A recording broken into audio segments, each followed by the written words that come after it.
It is just to clarify that آج جو electricity theft کا جو کیمپین چل رہا تھا، شہباز ٹاؤن کا ایریا ہے جہاں پہ وابڈا ٹیم ایک عبدالرحمان نامی بندے کے گھر پہ جاتا ہے اور دے فائنڈ آؤٹ کہ یہاں پہ الیکٹریسٹی تھیفٹ کا کوئی مسئلہ ہے، بجلی چوری ہو رہی ہے.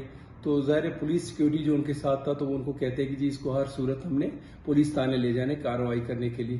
وہ عبدالرحمان نامی بندہ ریزسٹ کرتا ہے، ہمارا ایک ASI طارق ہوتا ہے اور کانسٹیبل مدد علی ہوتے ہیں. تو ان سے تھوڑا بہت مین ہینڈل ہوا ہے، شاید وہ گاڑی میں بیٹھنا نہیں چاہ رہا تھا، ویڈیو بھی آپ نے دیکھے ہوں گے.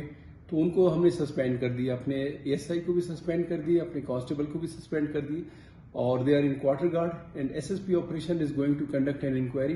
With in 3 days we will find out کہ ہمارے بندوں کا کتنا قصور ہے، تو ہم ان کو انشاءاللہ تعالی سزا دیں گے.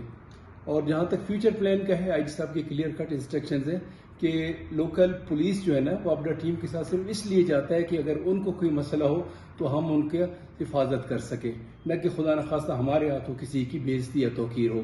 وی ول انشور کہ آئندہ یہ نہ ہو.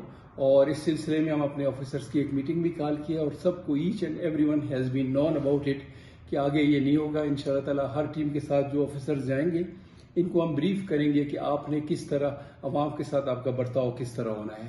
اور وابڈا والوں سے بھی ہم گزارش کریں گے کہ آپ بھی اپنا ایک SOP بنائیں. اگر ایک دن میں 400 جگہوں پہ جاتے ہیں تو کہیں آپ سے مین ہینڈل ہوتا ہے تو پولیس والے جو اس کو ہینڈل نہیں کر پاتے. یہاں پہ بھی شاید وابڈا والوں نے بھی تھوڑا شروع میں اس کو بہتر ہینڈل نہیں کر سکے، بعد میں پولیس والوں کو کہا کہ نہیں آپ زبردستی اس کو اٹھا لیں.